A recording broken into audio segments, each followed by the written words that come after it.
ನಿನ್ನೆ ದಿವಸ ಹೈಕೋರ್ಟ್ ನಾನು ಕಲಬುರಗಿನಲ್ಲಿ ಮಾಡಿದಂತ ಭಾಷಣದ ಕುರಿತಂತೆ ವಿಚಾರಣೆಗೆ ಸಹಕರಿಸಬೇಕು ಅಂತ ಕೋರ್ಟ್ ಹೇಳಿದೆ. ಆ ಹಿನ್ನೆಲೆಯಲ್ಲಿ ನಾನು ಕಲಬುರಗಿಗೆ 2ನೇ ತಾರೀಕು ಹೋಗ್ತಾ ಇದ್ದೇನೆ, ವಿಚಾರಣೆಗೆ ಒಳಪಡ್ತೇನೆ. ಎರಡನೇದು, ಕೋರ್ಟ್ ಮತ್ತೊಂದನ್ನ ಹೇಳಿದೆ, ಯಾವುದೇ ಕಾರಣಕ್ಕೂ ಆ ರೀತಿಯ ಕಿರುಕುಳ ಇತ್ಯಾದಿಗಳನ್ನು ಕೊಡಬಾರದು ಅನ್ನುವಂಥದ್ದನ್ನ ಹೇಳಿದೆ. ಅಂದ್ರೆ ಪ್ರತಿಪಕ್ಷವನ್ನ ಸರಿಯಾಗಿ ನಡೆಸಿಕೊಳ್ಬೇಕು ಅಂತಕ್ಕಂಥದ್ದನ್ನ ಕೋರ್ಟ್ ಸರ್ಕಾರಕ್ಕೆ ಹೇಳಿದೆ. ಆ ಹಿನ್ನೆಲೆಯಲ್ಲಿ 2ನೇ ತಾರೀಕು ನಾನು ಹೋಗ್ತಾ ಇದ್ದೇನೆ, ವಿಚಾರಣೆಗೆ ಒಳಪಡ್ತಾ ಇದ್ದೇನೆ. ನಾನು ಈ ಮೂಲಕ ಮತ್ತೊಂದು ಮಾತನ್ನ ಹೇಳೋದಕ್ಕೆ ಬಯಸ್ತಾ ಇದ್ದೇನೆ. ಆಲ್ರೆಡಿ ಹೇಳಿದ್ದೇನೆ. ನಾನು ಒಂದು ಅಕಸ್ಮಾತ್ ಆಗಿ ಜಿಲ್ಲಾಧಿಕಾರಿ ಅವರೇನು ಪಾಕಿಸ್ತಾನದಿಂದ ಬಂದಿದ್ದಾರೋ ಅನ್ನುವಂಥದ್ದು ನಾನು ಹೇಳಿದ್ದೆ. ಆ ವಿಷಯವನ್ನ ನಾನು ಹೇಳಬಾರ್ದಾಗಿತ್ತು, ಅದಕ್ಕೆ ನಾನು ಕ್ಷಮೆ ಯಾಚಿಸ್ತೀನಿ ಅಂತ ಹೇಳಿದ್ದೆ. ಹಾಗಾಗಿ ನಾನು ಮತ್ತೊಮ್ಮೆ ಜಿಲ್ಲಾಧಿಕಾರಿಗಳಿಗೆ ಈ ವಿಚಾರವನ್ನ ಅವರ ಗಮನಕ್ಕೆ ತರ್ತಾ ಇದ್ದೇನೆ.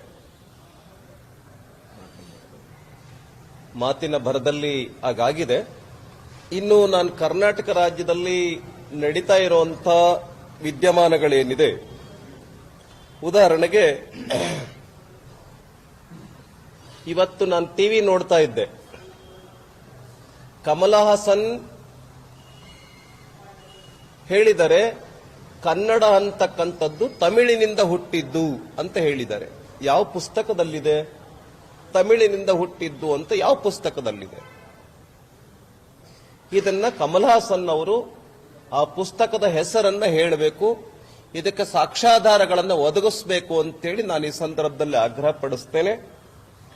ಇನ್ನು ಕರ್ನಾಟಕ ಕಮಲ್ ಹಾಸನ್ ಬಗ್ಗೆ ನಮ್ಮ ನಿಲುವೇನು ಅನ್ನುವಂಥದ್ದನ್ನ ಸರ್ಕಾರ ಸ್ಪಷ್ಟಪಡಿಸಬೇಕು. ಯಾಕೆ ಅಂತಂದ್ರೆ ಇವತ್ತು ನಮ್ಮ ಬೆಂಗಳೂರಿನಲ್ಲಿ ಪ್ರತಿಭಟನೆ ಮಾಡ್ತಾ ಇರತಕ್ಕಂತ ಕನ್ನಡ ಪರ ಪ್ರತಿಭಟನಾಕಾರರ ಮೇಲೆ ಕಮಲ್ ಹಾಸನ್ ವಿರುದ್ಧವಾಗಿ ಪ್ರತಿಭಟನೆ ಮಾಡ್ತಾ ಇರುವಂತ ಸಂದರ್ಭದಲ್ಲಿ ಕನ್ನಡ ಕಾರ್ಯಕರ್ತರ ಮೇಲೆ ಎಫ್ಐಆರ್ ಮಾಡಿದೆ. ನಾನು ಕೇಳೋದಕ್ಕೆ ಬಯಸ್ತೇನೆ ಸರ್ಕಾರಕ್ಕೆ, ನೀವು ಕಮಲ್ ಹಾಸನ್ನರ ವಿರುದ್ಧವಾಗಿ ಇದೆ ಅಂತ ಹೇಳ್ತೀರಿ, ಮತ್ತೆ ಎಫ್ಐಆರ್ ಮಾಡ್ತೀರಾ ನಮ್ಮ ಕನ್ನಡ ಪರವಾಗಿರ್ತಕ್ಕಂಥ ಕಾರ್ಯಕರ್ತರ ಮೇಲೆ. ಯಾವ ಸ್ಟ್ಯಾಂಡ್ ನಿಮ್ಮದು? ನೀವು ಕಮಲ್ ಹಾಸನ್ ಹೇಳಿಕೆಯ ಪರವಾಗಿದ್ದೀರೋ ವಿರೋಧವಾಗಿದ್ದೀರೋ?